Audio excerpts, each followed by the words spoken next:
Wish you could make butterbeer at home that actually tastes like the real thing without having to make your own butterscotch from scratch and with just a few easy to find ingredients? Well, keep watching because I'm going to show you how to make the 3 different butterbeer recipes right now.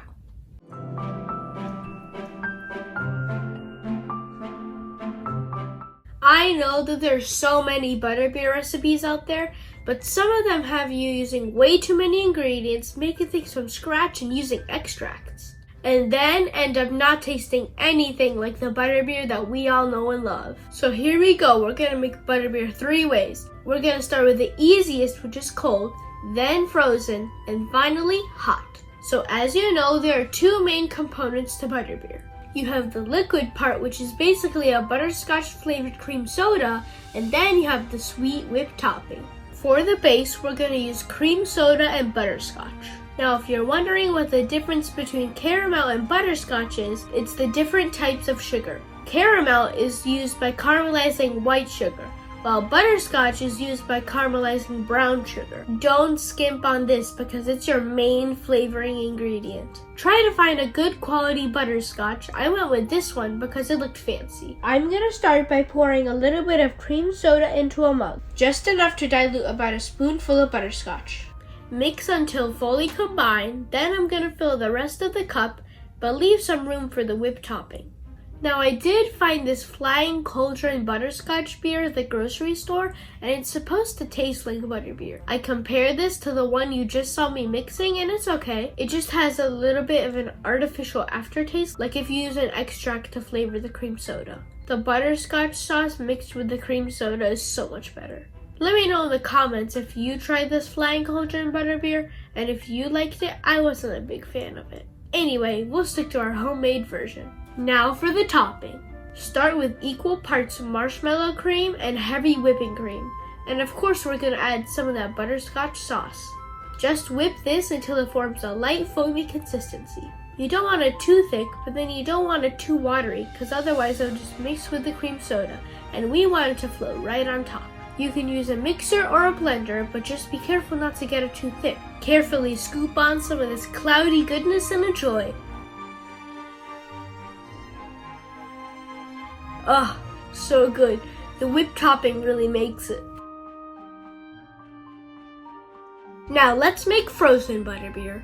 For frozen butterbeer, I went ahead and poured some cream soda into an ice cube tray and froze it. You'll need a blender for this one. Start by throwing your frozen cream soda ice cubes into a blender, add a little bit more cream soda on top, and then drizzle some butterscotch sauce, and then blend until it's the right consistency. Mine was too loose at first, so I needed to add a few more cubes. Freeze a lot more cream soda cubes than you think you're gonna need.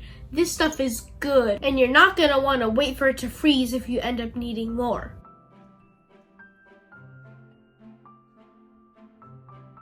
I like to mix the topping in on the frozen butterbeer since you're gonna drink it with a straw, so I didn't whip the topping as much. So that way when I poured it on top, it was a little bit easier to blend. This one is amazing. You of course could use some vanilla ice cream if you didn't want to make the whipped topping for this version. That would be great as well. Now for the hot butterbeer. Pour about a cup of cream soda into a saucepan and add a spoonful of butterscotch. Keep it on medium-low, we're just heating it up. Add in some cream and let it simmer. You're gonna want to let this one cool down just a little bit before you taste it. Pour it into a fancy mug, and of course, don't forget the best part.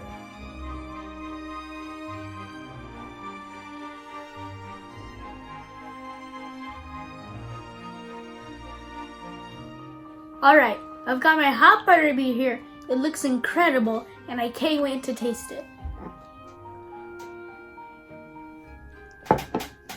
It's just perfection. This hot butterbeer is great for the holidays coming up, and it would be amazing with pumpkin pasties. And if you want to see my pumpkin pasty recipe, I'll put a link up right here. While I love this one, I think my favorite out of the 3 was the cold. But they're all great, and I hope you'll try these all yourself. If you do, please tag me on Instagram at Wandering Wizard Channel, and I hope you'll subscribe here on YouTube. Thank you so much for watching. If you enjoyed that video, don't forget to hit that like button. This is JJ from the Wandering Wizard, and I'll see you next time. Bye!